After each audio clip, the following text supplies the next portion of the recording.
जय हिंद दोस्तों, स्वागत है आप सभी का। दोस्तों आरपीएफ एसआई एंड कांस्टेबल के लिए फुल डिटेल नोटिफिकेशन जारी हो चुका है। काफ़ी सारे स्टूडेंट्स इंतजार कर रहे थे आरपीएफ एसआई एंड कांस्टेबल की वैकेंसी का, तो फाइनली उनका जो सालों का इंतजार है वो अब खत्म हो चुका है। इस वीडियो में आपके सारे डाउट्स मैं क्लियर करने वाला हूं, तो वीडियो को शुरू से लेकर अंत तक जरूर देखना। और वीडियो शुरू करने से पहले एक जरूरी इन्फॉर्मेशन, अगर आप आरपीएफ एसआई एंड कांस्टेबल की तैयारी कर रहे हो तो प्रीवियस ईयर क्वेश्चंस को लगाना काफ़ी इंपॉर्टेंट हो जाता है, जिसके लिए आप किरण पब्लिकेशन के सोल्व पेपर्स को परचेज कर सकते हो। सबसे पहले बात करते हैं आरपीएफ एसआई की, जिसके लिए 1/2024 नोटिस जारी हो चुका है। इसमें अप्लाई करने की स्टार्टिंग डेट 15 अप्रैल से लेकर 14 मई के बीच में रखी गई है, यानी कि आपको 1 महीने का समय इसमें मिल रहा है अप्लाई करने के लिए। बात करते हैं नंबर ऑफ वैकेंसीज की, तो नंबर ऑफ वैकेंसीज एसआई की काफ़ी कम है। 452 ही वैकेंसीज हैं सिर्फ एसआई के लिए। यहाँ पर आप देख सकते हो सब इंस्पेक्टर की पोस्ट है। इसका पे लेवल 6 होता है, जिसका इनिशियल पेमेंट 35,400 रुपये रहता है। मेडिकल स्टैंडर्ड यहाँ पर B1 कैटेगरी का मांगा जाता है रेलवे के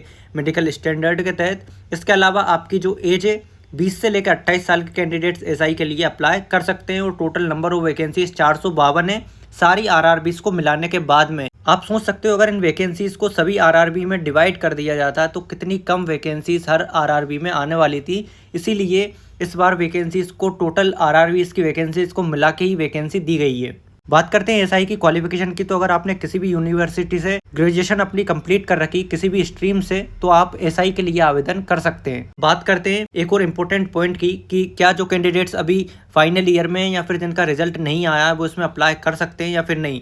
तो यहाँ पर रेलवे ने क्लियरली मेंशन कर दिया है कि जिनके पास भी अपनी क्वालिफिकेशन अभी नहीं है या फिर फाइनल ईयर में रिजल्ट का इंतजार कर रहे हैं, वो आरपीएफ एसआई के लिए अप्लाई नहीं कर सकते हैं। यहाँ पर आप पोस्टिंग में क्लियरली पढ़ सकते हो, जहाँ पर भी रेलवे को जरूरत लगेगी आपकी पोस्टिंग वहाँ पर रेलवे कर सकता है। इसके अलावा बात करते हैं एज की, तो यहाँ पर आपको मालूम ही होगा 20 से लेकर 28 साल के कैंडिडेट्स एसआई के लिए अप्लाई कर सकते हैं, लेकिन ओबीसी वालों को 3 साल का रिलैक्सेशन अलग से मिलता है। साथ में SC ST वालों को 5 साल का रिलैक्सेशन अलग से दिया जाता है। देखिए दोस्तों, क्वालिफिकेशन में एक इंपॉर्टेंट चीज़ है, अगर कोई भी कैंडिडेट्स अपने रिजल्ट का इंतजार कर रहा है और उसका रिजल्ट जो है वो 14 मई से पहले अगर आ जाता है तो वो इसमें आवेदन कर सकता है, अदरवाइज आप इसमें आवेदन नहीं कर सकते हो। बात करते हैं फॉर्म फी की, तो जनरल ओबीसी वाले कैंडिडेट्स को यहाँ पर 500 रुपये फॉर्म फी देना होगा, जिसमें कि आप अगर एग्जाम देते हो तो आपकी 400 रुपये एग्जाम फी आपको रिफंड हो जाएगी। वही बात करते हैं SC ST और फीमेल कैंडिडेट्स को यहाँ पर 250 रुपये फॉर्म फी देना होगा, जिसमें अगर आप एग्जाम देते हो तो आपकी 250 रुपये फॉर्म फी आपको रिफंड हो जाएगी। इसके बाद में बात करते हैं इंपॉर्टेंट पॉइंट है एक रिक्रूटमेंट प्रोसेस। यहाँ पर आपकी रिक्रूटमेंट किस तरीके से होने वाली है। सबसे पहला आपका कंप्यूटर बेस्ड टेस्ट होगा, CVT एग्जाम होगा। उसके बाद में आपका PET होगा, फिजिकल एफिशिएंसी टेस्ट होगा। उसके बाद में आपका PMT होगा, फिजिकल मेजरमेंट टेस्ट होगा। और फिर आपका फाइनली डॉक्यूमेंट वेरिफिकेशन होगा और ट्रेनिंग के बाद में आपको ज्वाइनिंग मिल जाएगी। बात करते हैं कंप्यूटर बेस्ड टेस्ट के एग्जाम एंड पैटर्न की, तो यहाँ पर आपको 90 मिनट का समय दिया जाएगा, जिसमें टोटल नंबर ऑफ क्वेश्चंस 120 रहने वाले हैं। एक क्वेश्चन के लिए आपको 1 मार्क दिया जाएगा। इसके अलावा 1/3 की यहाँ पर आपकी नेगेटिव मार्किंग होने वाली है। और इसके अलावा नॉर्मलाइजेशन भी आपका सभी शिफ्ट में यहाँ पर रहने वाला है। CVT एग्जाम के बाद में 10 गुना कैंडिडेट्स को शॉर्टलिस्ट किया जाएगा PET और PMT के लिए। बात करते हैं एग्जाम के सिलेबस की, तो यहाँ पर आपके 3 ही मेजर सब्जेक्ट रहने वाले हैं, जिसमें अर्थमेटिक आने वाला है आपका 35 नंबर का, यानी कि आपकी मैथमेटिक्स आने वाली 35 नंबर की। इसके अलावा जर्नल इंटेलिजेंस एंड रीजनिंग भी आपकी 35 नंबर की ही आने वाली है।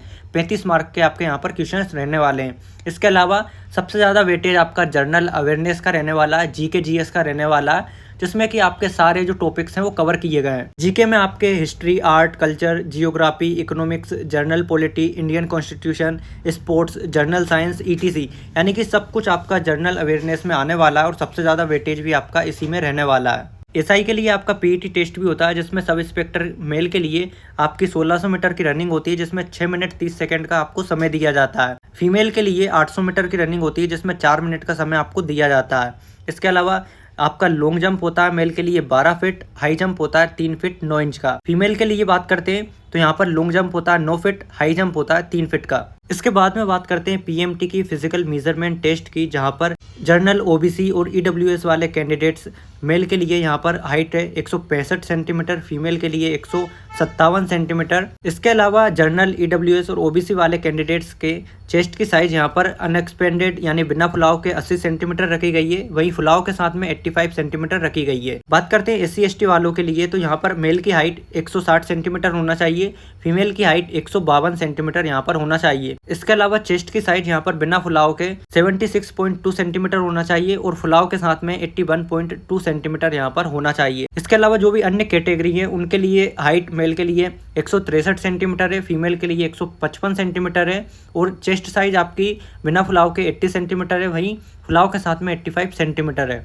इसके अलावा नीचे एक और इम्पोर्टेंट पॉइंट यहाँ पर दिया गया है, आपका जो रनिंग है वो दोस्तों आपको रनिंग के लिए सिर्फ और सिर्फ आपको एक टाइम मिलेगा, लेकिन आपका जो long jump and high jump होता है उसमें अगर आप किसी वजह से नहीं कर पाते हो अच्छे से तो आपको एक और चांस भी दे दिया जाएगा। सभी कैंडिडेट्स का पीटी और पीएमटी में क्वालिफाई करना कंपलसरी होता है और ये सिर्फ आपका क्वालिफाइंग नेचर का होता है, इसमें आपके कोई भी मार्क्स यहाँ पर नहीं जुड़ते हैं। और इसके अलावा एक इम्पोर्टेंट चीज यहाँ पर और है, जो भी कैंडिडेट्स पीडब्ल्यूडी हैं, दिव्यांगजन है, वो इसमें आवेदन नहीं कर सकते हैं।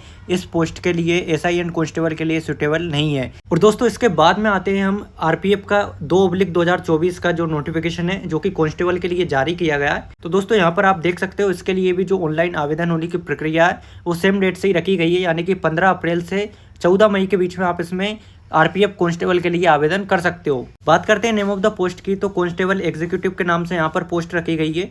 पे लेवल 3 के अकॉर्डिंग आपको इसमें पेमेंट मिलता है, जिसका इनिशियल पेमेंट 21,700 रुपये रहता है। यहाँ पर भी आपका मेडिकल स्टैंडर्ड B1 कैटेगरी का मांगा गया है और यहाँ पर आपको एज मिल जाती है 18 से लेकर 28 साल। जनरली एज आपकी 18 से 25 साल होती है, लेकिन इस बार कोविड-19 की वजह से 3 साल का आपको अलग से रिलैक्सेशन एज में दिया गया है। इसके लिए जो टोटल वैकेंसीज है, नंबर ऑफ वैकेंसीज 4,208 वैकेंसीज है कांस्टेबल के लिए, जो कि सारी आरआरबी जोन को मिलाने के बाद में है। बात करते हैं क्वालिफिकेशन की, तो कांस्टेबल के लिए सभी 10th पास कैंडिडेट्स एलिजिबल होते हैं जो कि कांस्टेबल के लिए अप्लाई कर सकते हैं। सेम टू सेम इसमें भी वही है कि जो कैंडिडेट्स अपने रिजल्ट का इंतजार कर रहे हैं वो इसमें आवेदन नहीं कर सकते हैं। दोस्तों यहाँ पर एज लिमिट इस बार कांस्टेबल के लिए 18 से लेकर 28 साल रखी गई है। इसके अलावा 3 साल का रिलैक्सेशन ओबीसी वाले कैंडिडेट्स को अलग से मिल जाता है, वहीं 5 साल का रिलैक्सेशन एससी एसटी वाले कैंडिडेट्स को अलग से दिया जाता है। सेम टू सेम यहाँ पर भी आपकी फॉर्म फी 500 रुपये जनरल ओबीसी वालों के लिए रखी गई है, जिसमें अगर आप सीबीटी एग्जाम देते हो तो आपकी 400 रुपये की जो एग्जाम फी फॉर्म फी है वो आपको रिफंड हो जाएगी। इसके अलावा एससी एसटी और फीमेल कैंडिडेट्स के लिए 250 रुपये यहाँ पर फॉर्म फी रखी गई है,